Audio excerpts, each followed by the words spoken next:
네, 기술사 합격 전략입니다. 크게 네 가지로 구분되고 암기 전략, 안권화, 표준화, 차별화 전략이 있습니다. 학습 초기에는 제가 학습 툴을 먼저 선정을 해서 엑셀 파일이라든지 또 다양한 뭐 쓰기라든지 툴을 활용해가지고 어떤 툴이 저에게 맞는지 확인하는 작업을 먼저 했었고요. 그래서 39점에서 132점, 53점이 됐었고 133에는 58점. 이때는 마인드 맵을 구성을 해서 마인드 맵으로 전체적으로 어떠한 토픽이 있는지를 구성을 했었습니다. 또 59점이 134회 때 59점이었는데 이때 이제 왜 59점일까를 계속 고민을 했을 때 이 단권화가 되지 않았었고 또 다른 답지와 달리 차별화가 없었고 또 표준화. 그래서 어떤 뭐 템플릿이라든지 아니면 저만의 그런 표준화된 템플릿 그림과 그다음에 워딩의 템플릿이 없어서 이제 합격이 되지 않은 것 같다라는 이제 판단이 들어서 이렇게 변경을 했었습니다. 전체적으로 학습 툴에서는 제가 봤던 거는 그 초기에는 퀴즐렛이라는 툴을 활용했었고 또 STT로 해서 계속 그 내용을 두음을 STT 활용해서 뭐 어디 길거리 다닐 때나 집에서나 이제 계속적으로 그 두음을 듣는 연습을 했었고요. 또 단권화나 차별화, 표준화에서 단권화가 필요했을 때는 이 퀴즐렛 앱은 수정이 또 가능하지만 계속적으로 그 그림 추가라든지 또 서브노트 추가라든지 제가 활용했던 그런 도화지에 적었던 그런 그림들을 업데이트하는 게 좀 어려운 부분이 있어서 제가 단권화를 양키앱으로 통일을 했었고요. 또 차별화 같은 경우에는 다른 답지 어떤 부분이 차별화가 될 수 있을지를 굉장히 고민을 했는데, 뭐, 그림에다가 그림을 저는 여러 번 연습을 했었거든요. 그림을 그리기도 하고, 또 그 그림을 계속 한 10번 이상 똑같은 그림을 이 칸 수에 맞춰가지고 직접적으로 다 이제 그 설계를 해서 그 칸수에 맞추거나 그 그림을 다 어떤 그림을 그려야지라고 차별화를 했었고, 특히 이렇게 그 답지에 보면은 이렇게 3단표로 구성되잖아요. 이때 뭐 구분 이렇게 있고, 여기다가 그림을 저는 많이 활용을 해서 그렸었어요. 다른 답지는 그림이 없는데, 저 같은 경우에는 뭐 A라고 하면 이 A에 대한 그림, 뭐, 그 다음에 설명, 이런 식으로 해서 다른 답지와 차별화를 두려고 했었고, 또 차별화로 두 번째 요소는 그 장수의 차별화였어요. 보통 14페이지가 이제 그 기본인데, 어, 2교시형 같은 경우에는 뭐 2.5페이지씩 해서 4개를 적으면, 네 문제를 적으면 거의 10페이지가 되잖아요. 근데 10페이지를 14페이지로 늘린다는 거는 굉장히 어려운 일이거든요. 근데 뭐 제가 실제로 135회 때 딥페이크를 이제 관련된 문제가 나왔었는데 그 당시에 모의고사나 FR에서 계속 딥페이크의 뭐 문제점, 그다음에 뭐 법적 이런 고려사항 이런 부분이 계속 나왔던 부분이어서 다른 이제 사람들도 다 이 딥페이크를 참조해가지고 그 잘 작성을 할 거기 때문에 차별화가 필요했는데 딥페이크는 그 쓸 수 있는 그 뭐 그림이라든지 그런 것들이 좀 한정되어 있잖아요. 그래서 제가 그때 사용했던 그 차별화는 딥페이크에 대한 그 생성이 뭐 생성부터 해서 그다음에 딥페이크의 그 기술도 차별화를 했었어요. 뭐 딥페이크의 뭐 얼굴을 그릴 수 있는 그런 그 기술, 그다음에 행동을 묘사할 수 있는 기술. 또 뭐 이런 것들에 대해서 다 기술을 구분했었고, 남들은 3페이지, 뭐 2.5페이지 쓸 때, 저는 난 무조건 4페이지를 쓰겠다 해서, 가가 뭐 그 기술 사항이면 이 기술을 한 페이지 다 채웠고, 그다음에 나가 뭐 고려 사항이면 고려 사항을 두 가지로 나눠서 한 페이지에는 뭐 업무적인 뭐 기술, 뭐 고려 사항, 그다음에 또 한 페이지에는 사회적인 기술사항, 고려사항 해서 이 고려사항을 한 페이지에 다 적지 않고 두 페이지에 나눠서 제가 다 작성을 해줬어요. 그래서 14페이지를 꽉 채워서 제출을 했었고, 그때 2교시형이었던 것 같은데, 그래서 장수의 차별화를 두었습니다. 그리고 표준화가 있는데, 제가 그 작성을 하는 과정에서 표준화가 가장 중요한데, 이 표준화라는 것이 이제 그림의 표준화가 있고, 워딩의 표준화가 있어요. 그림이라는 거는 내가 어떤 고려 사항에 대해서 어떤 그림을 그릴 때 무조건 이 그림을 그릴 거야. 그다음에 뭐 기대 효과를 그릴 때 이런 그림을 그릴 거야 해서 4교시형에 대한 그림이나 어떠한 뭐 개념 그림이나 모든 걸 표준화하고 통일해야지만 정해진 시간 내에 작성을 할 수가 있습니다. 그리고 또 워딩의 표준화도 있는데 그 어떤 고려사항이나 기대 효과를 적을 때 그 자리에서 생각을 해서 바로바로 적으면 바로바로 인출이 안 돼요. 그래서 그런 단어나 보안이 나오면 어떤 부분에 있어서 이 도움을 써서 이런 보안을 쓸 거야. 그 다음에 또 기대 효과를 쓰면 또 어떤 그 템플릿을 써서 이 표준화된 템플릿 워딩으로 난 이 워딩만 쓸 거야. 해서 제가 작성을 했을 때 실제로 이 단거나 차별화 표준화를 거의 2025년 1월 12월하고 1월 사이에 이 2개월 동안 짧은 시기 때 완성을 했었어요. 그 이전까지는 그냥 주간 모의고사라든지 아니면 기존에 있던 그런 방법을 계속 고수하다가 계속 모의고사 점수가 뭐 20등에서 30등 이렇게 맴도니까 그때 분석을 했을 때 무조건 차별화, 표준화가 필요하다 해서 마지막 2개월 동안 모든 거를 완성을 해서 2월 달에 합격을 할 수 있었습니다.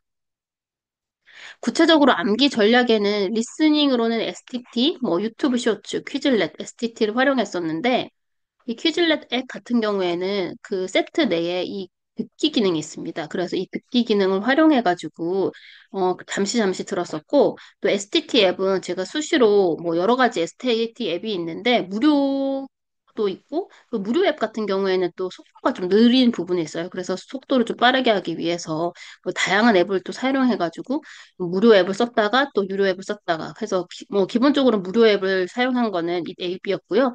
그다음에 쇼츠로 만들어서 비디오 슈트에서 이제 쇼츠를 제가 직접적으로 뭐 도움이라든지 간단하게 쇼츠를 만들어서 계속 이제 뭐 듣고 다녔습니다. 저는 아이가 그때 당시에 뭐 2살이었기 때문에 뭐 아이를 케어하면서도 지속적으로 이 공부를 할 수 있는 방법이 필요했어요. 그래서 쇼츠 같은 걸 만들어서 아이 산책시킬 때 계속 이제 듣고 다니고 이랬습니다.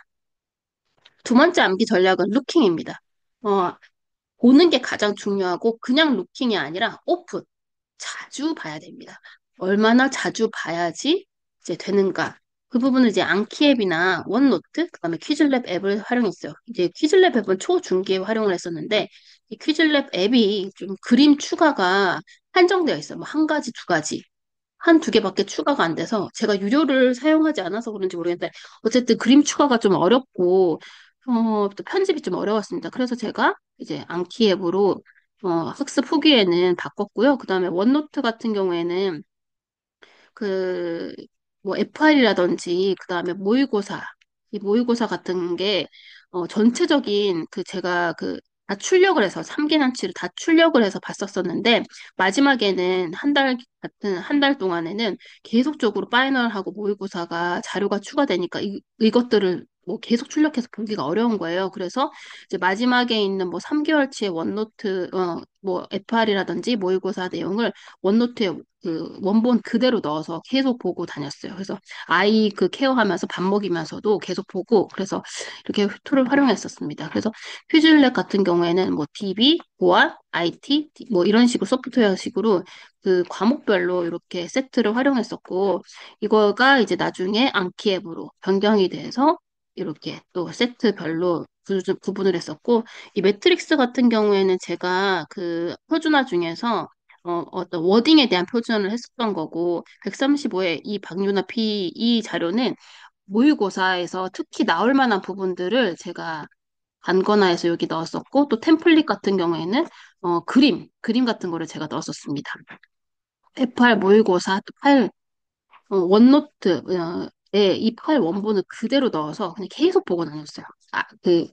7시에 아이가 5시에 하원을 해서 7시 이제 밥을 먹이고, 그다음에 또 아이랑 놀아주는 시간에 틈틈이 계속 봤었습니다. 또 이제 앙키 단권화가 가장 중요했는데요. 저는 학습 초기에는 이 퀴즐렛을 썼었고, 또 수기 노트를 그냥 뭐 한 장씩 출력을 하다가 이게 비용이 너무 많이 나와서 또 제가 이렇게 4단락으로 4개로 그림을 구분해가지고 계속 이 수기 노트 보고 다녔고, 도화지를 카페에다가 붙여서 수시로 봤습니다. 그리고 수첩에도 이 부분이 또 모자란 부분이 있어서 저는 꼭 적어야지 이 부분이 그 쓸 때도 용이하더라고요. 그래서 수기수첩도 만들었었고 서브노트나 모범 답안 이걸 다 암기앱으로 넣었습니다. 이게 제가 22년, 25년도 2월에 합격했는데 24년도 10월? 네, 8, 9월. 네, 10월 정도까지 제가 퀴즈를 내서 쭉 쓰다가 요때 마지막에 한 5개월 정도 안캡을 통일했었거든요. 근데 그 전까지는 안캡을 전혀 쓰지 않았었고, 모든 거에 대해서 다 담거나해서 넣었어야 되기 때문에 퀴즐렛 앱을 넣었던 거는 8, 9월, 10월 해서 뭐 한 2개월 정도 걸렸고, 이 도화지를 넣는 거는 마지막에 1월, 12월 이렇게 작업해서 한 달 걸렸고, 총 5개월 동안 한 달, 한 달 이렇게 해서 안캡을 완성을 했었습니다. 그래서 처음부터 안키앱을 사용했다면 조금 달랐을까 뭐 이런 생각도 했었고, 그랬지만 어쨌든 이런 통일을 해서 저는 마인드맵도 도화지로 이제 작성을 했었어가지고, 안키앱을 넣으면서 많이 정리도 되고, 또뭐 도움이나 이런 것들 다시 한번 리마인드 시키고, 뭐 그랬어서 좀 좋았던 것 같았습니다. 그 앙캡 같은 경우에는 제가 이 다 넣었다고 했잖아요. 그래서 수기 노트도 다 넣었어요. 제가 넣었던 뭐 이거 주간 모의고사 때 했었던 그런 정답지, 그래서 제가 도화지를 정리했던 것들, 그다음 서브 노트도 넣었고, 그다음에 모범 답안도 여기 남의 답안 해서 넣었었고, 그래서 토픽 뭐 인출 연습을 제가 여기다 계속 외부로 넣었었고, 3단락, 4단락도 마지막에는 3, 4단락도 제가 그냥 뭐 잡지 보고 적는 게 아니라 1월 정도에 이제 이 3, 4단락을 어떻게 이제 이걸 적을 거야 라고 해서 계속 여기다가 적었고 또 두음도 적었었습니다. 이제 마지막으로 암기 전략에는 아웃풋이 있는데요. 내가 이거를 잘 외웠는지, 잘 외우지 않았는지는 그 써봐야 알아요. 그리고 아웃풋을 해봐야 아는데, 이거를 시험 칠 때, 당일날 내가 아웃풋이 안 된다. 이걸 느끼면, 그 시험은 망한 거죠. 그래서 그 전에 어떻게든 인출 연습을 해서 내가 이거를 두음을 잘 알고 있는지, 그다음에 이 토픽을 정확하게 내가 이해를 하고 있는지를 인출을 연습을 해야 됩니다. 저도 초, 중기 때는 이 인출 연습이 딱히 필요가 없었어요.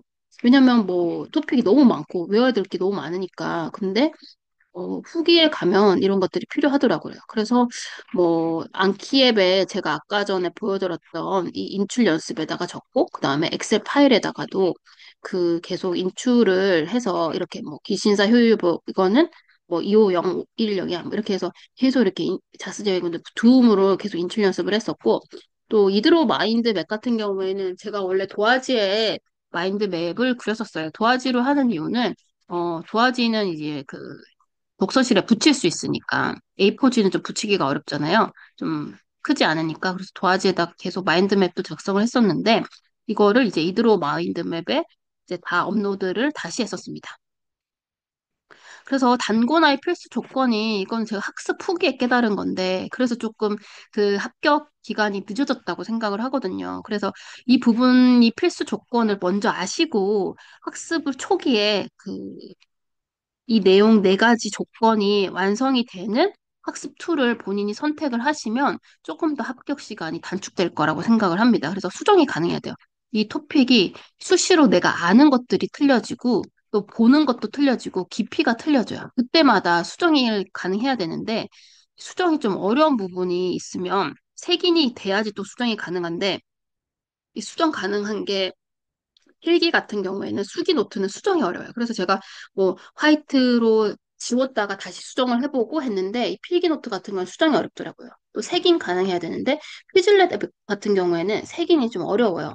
그 토픽을 검색을 하면은 상세 그 클래스는 검색이 가능한데 내부에 있는 그 토픽 하나하나가 색인이 어려워가지고 일일이 제가 검색을 해야 되기 때문에 색인이 좀 어려웠었고 그림 추가가 퀴즐렛 같은 경우에 좀 그림 추가가 한 개 외에는 추가가 좀 어려워서 여러 개 넣고 싶은 경우에 좀 어려웠었고 휴대 가능.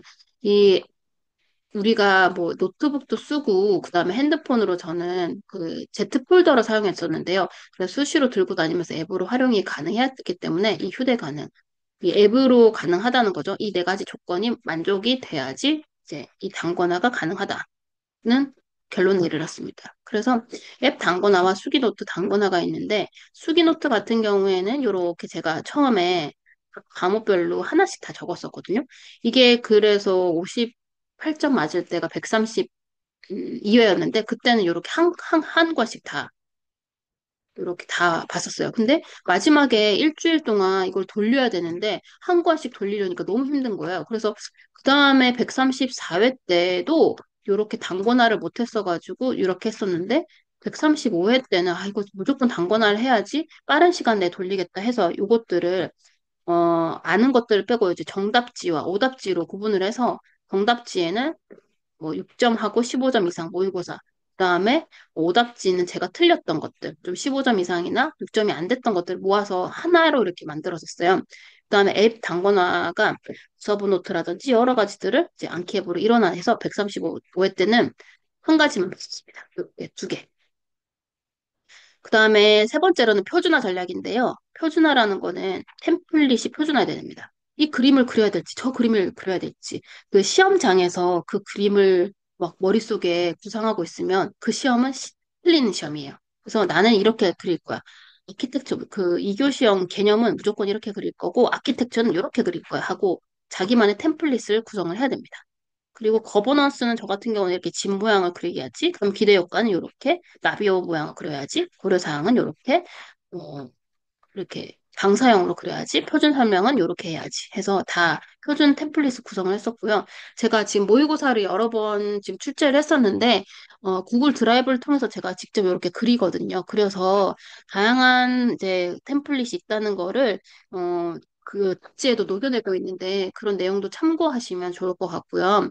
그다음에 4단락으로는 융합형, 뭐 전략형, 기술국가형, 그래프형 이렇게 해서 어떻게 해야지라고 이 말을 적어야지라고 4단락에 시간을 투자를 하지 않았어요. 그래서 무조건 이렇게 적고 전략형을 이렇게 적어야지 그래프형. 요것도 제가 2월 시험인데 거의 1월 4주차쯤에 제가 완성을 했던 것 같아요. 그래서 너무 절박하고 또 시험에 닥치니까 정말로 이제 압축적으로 이런 것들을 구성을 했었었는데 이런 것들이 많이 도움이 됐습니다. 그리고 이 그림뿐만 아니라 워딩에 이제 표준화 전략이 필요한데 매트릭스를 만들었었어요. 그래서 이게 구분이 무조건 필요하고 또 그 시험장에서 이 구분을 어떻게 하지? 또 어떤 단어를 쓰지?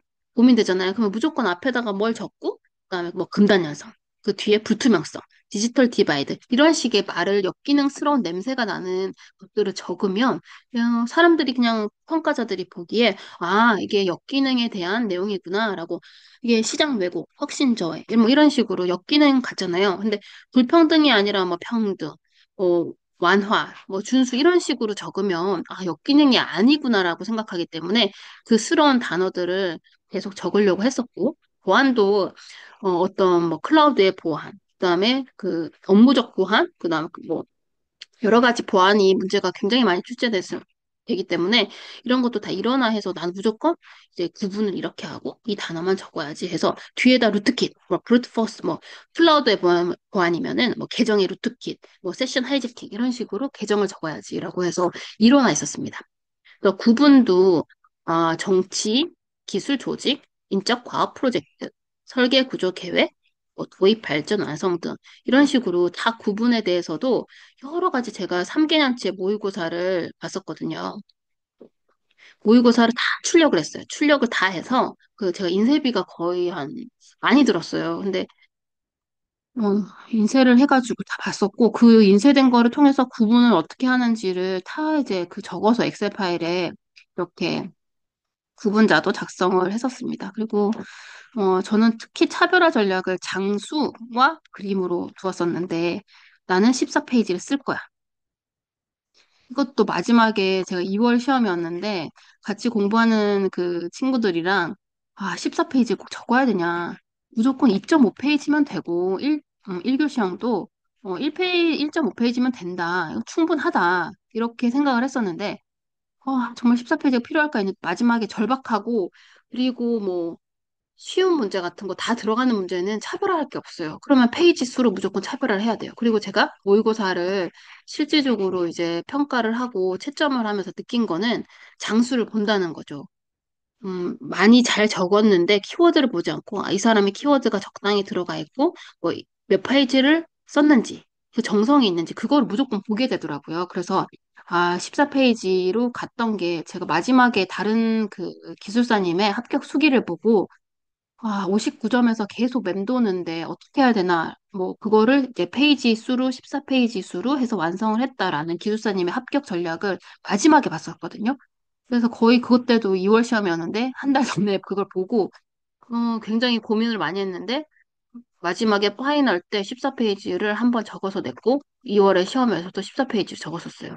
딥페이크 문제. 그 다음에, 그림으로 제가 차별화했는데, 저는 이렇게 돼지 모양도 그리고 딸기 모양도, 제 딸기 모양 답식을 못 찾았는데, 이렇게 돼지도 그리고 축산, 이렇게 축삼스러운 그림을 항상 맨 처음에 그렸었어요. 근데 이게 단 한 번도 실패한 적이 없어요. 제가 쿠버네티스 그림도 뭐 이렇게 그 물레방아 쿠버네티스니까 뭐 그런 그, 물레방아가 아니고 그 키 있잖아요. 선박의 키.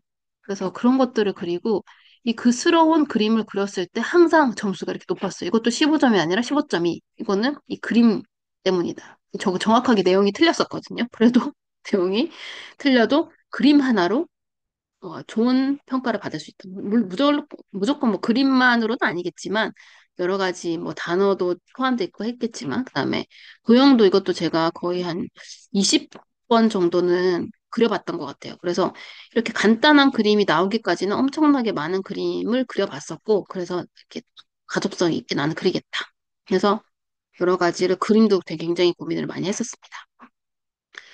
그래서 합격을 꼭 하셨으면 좋겠고요. 지금 모의고사라든지 또 출제를 할 때, 2030, 138회 같은 경우에는, 예, 초반 시험 같은 경우 굉장히 어렵게 나오는 경향이 있어서, 뭐 소프트웨어 진흥법이라든지, 그 다음에, 표준이라든지, ISO 표준 같은 것도 인공지능형으로 꼭 보셔야 될 것 같고, 그리고 좀 준비를 잘 하셔가지고 합격하셨으면 좋겠습니다.